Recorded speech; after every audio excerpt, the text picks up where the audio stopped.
debating SMMA and Ecom. So obviously he's gonna take the Ecom side. I'll take the SMMA side. Now, It's not really more of a debate. It's just the positive and negative aspects of both.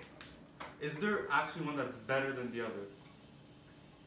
I think it's more subjective because it depends who you are as a person. I think that for a person who's good in e-commerce might not want to, might be more of an introvert, might not want to speak to people, cold call, meet people in person to close deals, might just be a lot more comfortable being behind the screen and just generating sales. Which is?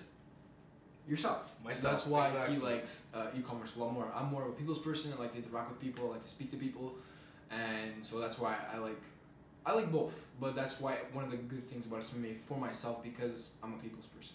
Now, do you think SMMA is good also, like the reason why you like it so much is that like you're able to work in a team compared to ecom, like I could do pretty much everything by myself, or someone doesn't, like a Shopify store, they could pretty much do everything on their own. Do you like working in a team? Yes. I don't think that's the only reason why I like SMMA. I think it's one of the things that kind of got us together and to start this company. Obviously, starting a startup, your first startup by yourself is a lot harder than people that are with you. But the key thing about a partnership is that you have to obviously have to make it work, but it can't take away from yourself as well, right? You can't, even though you're in a partnership, you can't depend on your partners to do all the work. You also have to do your own work, and you also have to keep on growing yourself, right? So I think that's one of the things that when it comes to partnerships, that it's kind of hard. That sometimes some people might just depend on other people to do all the work and just stick to their own things. But sometimes it's better to go ahead and learn, keep on growing yourself as an entrepreneur yourself, and still building on that partnership to make everything all work together. What do you think? For SMMA, definitely having partnership is a bit difficult to manage, in my opinion, just because like I have to like relate to your point of view, I have to relate to my brother's point of view, and it's a lot like, for me, I would say it's a lot like managing both sides, so managing Mike and my brother, and then coming into a conclusion into like, okay, let's price it at this point, or let's implement this system, stuff like that. Compared to e-commerce, I don't really need to talk to anyone. I could just run ads, like do my own like Instagram branding, do like everything that has to go with it, and it's all on me. So like if something happens, it's on me. But we could also say that for SMMA, it's all on us.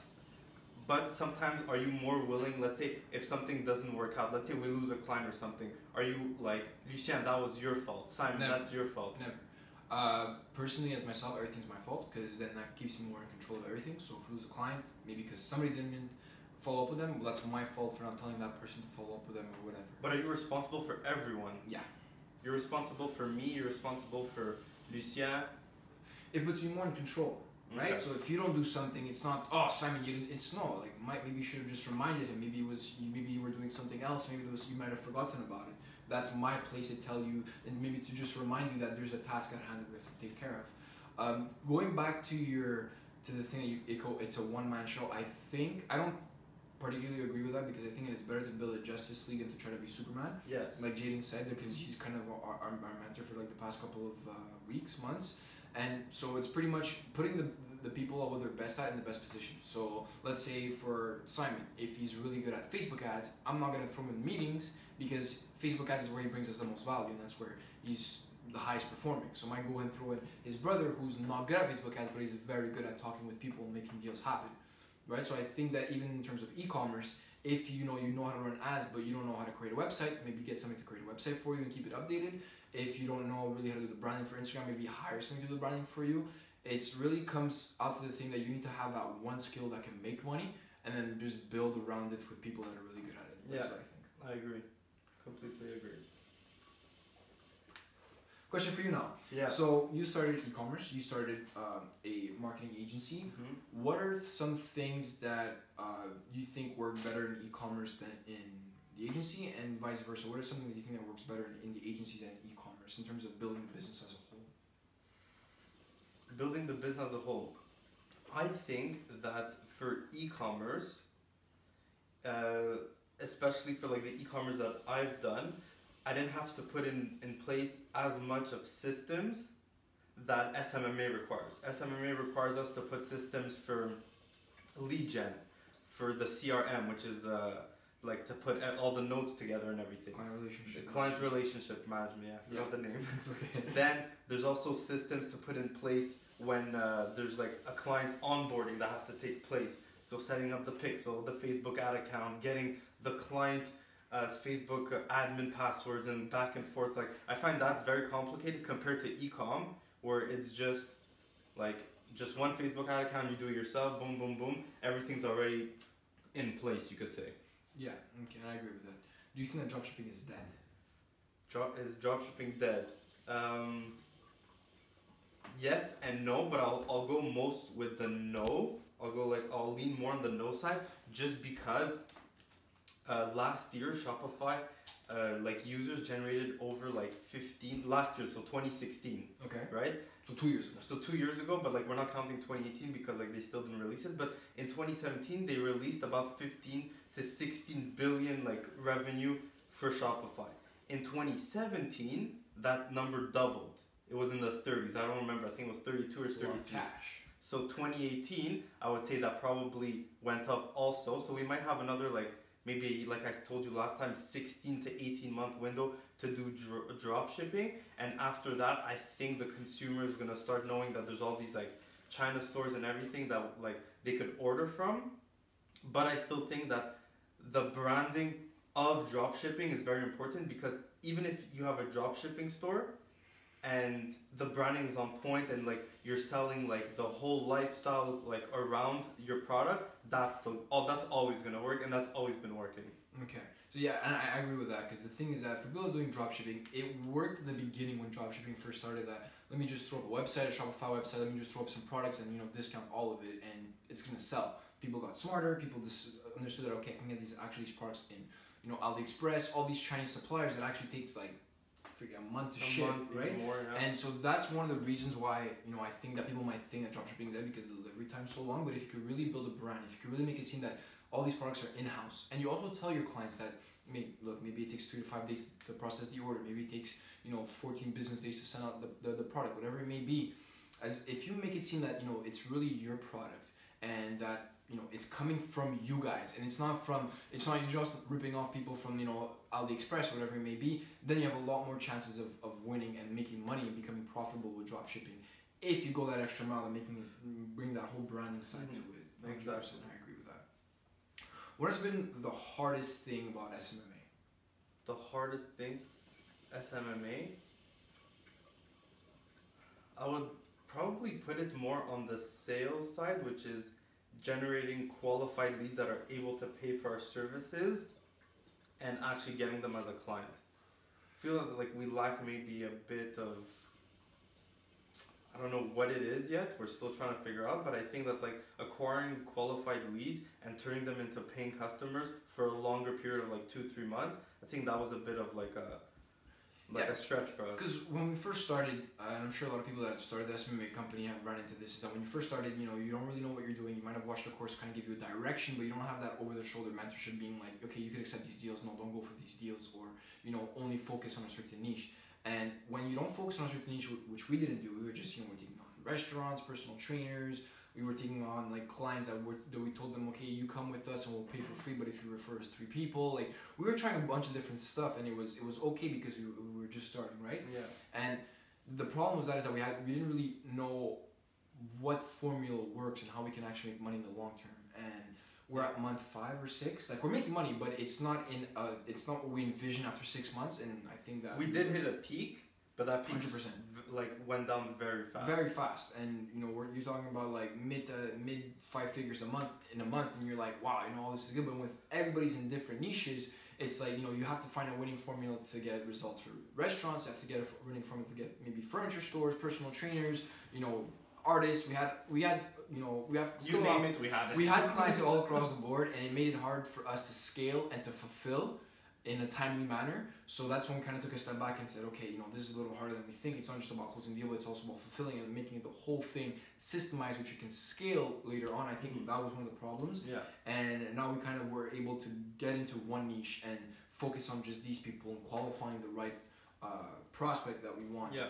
And if you could put in those terms and just kind of just dig into one thing and make that thing work, then think about going and provide results for maybe another niche or another type of client. Yeah, I agree. I think that was one of the things. What have you learned in dropshipping or in Shopify and e-commerce, and what have you learned that was new to you in SMMA? What are like one thing that you learned, like, okay, I started Shopify, I didn't know this before, like this is how this works? The whole Shopify UI, so like the interface of Shopify, that was completely new to me in 2017. So I learned inside out how to work like Shopify, every single like button, I know how to like where everything is. I learned also Instagram, so pages on Instagram, how much they charge. You remember when there was that time of like shout outs and everything, so like that was a big thing. Yeah. That was a big thing. So like I knew that. I learned that actually. I learned how to brand an Instagram, the content that needs to be on an Instagram to grow the page. Like my first e-commerce, I grew it to 60,000 followers. So like the branding of it was very like on point for that. And one thing that I didn't do for Shopify was Facebook ads. Okay. Like I told you, it was only Instagram shoutouts at the time, and that's what was working. And then when I came to SMMA, Facebook ads was relatively new to me, and I could say that like my skills got better for Facebook ads. So like different like depending on what you target, what niches you're on, I learned how to target different like products or even services to get lead gen. Like now we do like lead forms on Facebook that we learned. Click funnels I learned on SMMA. ManyChat I learned on SMMA, which is like the messenger bot for Facebook. So there's a lot of things that like I think I learned more from SMMA than Shopify because I'm hitting a lot more markets. A lot more markets, yeah, I agree with that. I think that definitely when it comes to SMMA, depending on the niche you are, you're gonna have to use different tools, different software, and different techniques to get a certain result.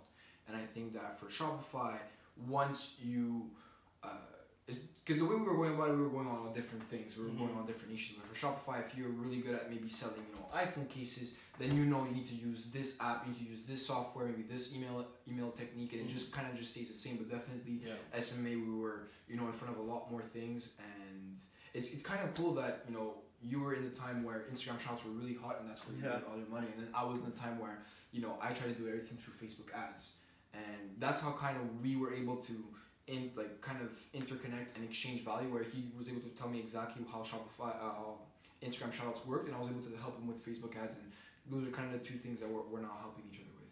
Now, in terms of partnerships, right? So people are thinking maybe of starting a business, maybe an e-com, maybe an SMMA with partners. What are some things that you've seen that need to be in place with each partner for it to be successful, for there to be results? Mindset. So you could say same vision for the shorter, longer term, I must say. So like the mindset's very important. You have to like the person because you're with them almost all the time. It's exactly like a relationship. Yeah. So like you have to like the person. You guys have to be on the same page, same like wavelength. Like it has to be like everything has to be running smoothly. And one thing that's really important is actually letting the other person's opinions come to you. So like if I don't agree with something, okay, I don't agree with it. You have to let me I have to argue my point, and on your end you have to be open-minded because my point might work or it might not work. So that's how we have to work together. Yeah, that's definitely the mindset thing. I definitely agree with that. If the reason why we came to partnerships is because we all kind of had the same mindset, the kind of vision that we wanted for our life. And I think that helped us just be able to work in the same area. Yeah. Right. Also, the thing that I learned the most was just learning how people function, how people work. Right. So kind of understanding where they're coming from, understanding their perspective and why they would say certain things or why they would act certain ways, and that helps you a lot more deal with, let's say we could say, maybe the frustration or the head-to-head battles you might have, the arguments or the debates, right? Because if you understand that this person operates a certain way and that's why they would react to a certain event, actions. You can actually understand the person a bit more and be like, okay, I understand where you're coming from, and I understand why you would see this in a certain way, but there's also this certain way. So instead of being more confrontational, you're like, okay, I agree because I understand why you would say this or why you would think a certain way, but this is kind of what I think about it, and that's how you kind of build the ideas on top of each other instead of just going head to head and be like, I want to do it this way, I want to do it that way. It's more of, let's kind of meet in the middle where it makes both of us happy and where it actually makes sense and actually profits the business. Exactly. So let's cut it short. We're gonna start growing our YouTube. We wanted to grow our personal YouTube. Like, we have so much content like that we could come out with. We're moving to Toronto, so that's gonna be a crazy that's gonna be, we're gonna vlog there and everything. Gonna be next level. Yeah. So we'll get everything going. We'll get set up. And if you guys have anything that you want us to talk about, feel free to shoot us. Like, we'll put our Instas, our LinkedIn and everything, so message us and we're more happy to and we're doing this to help you guys, right? Because I know that when I was at a certain point in my life where I was just starting to get into business, I was trying to look for the people that would give value, right? And I think that I'm in a position now that I've got a certain amount of value that I can give out to you guys. I can actually help you guys into getting to the next level. Maybe not being a millionaire because we're not there yet, but maybe to kind of get a bit closer to where we're at. Maybe, pull the trigger on a certain idea that you have. Maybe have certain how-tos and tactics that you can implement to maybe get you better results in whatever you're doing. So, but definitely this channel is going to be a bit more e-com and SMMA, how to build both of those, because we've been able to do both. And so pretty much, like you said, shoot us a comment, shoot us a message. We want to get to know you. We want to, help you in whatever you have. We're here. And so we'll see each other on the next video, and peace.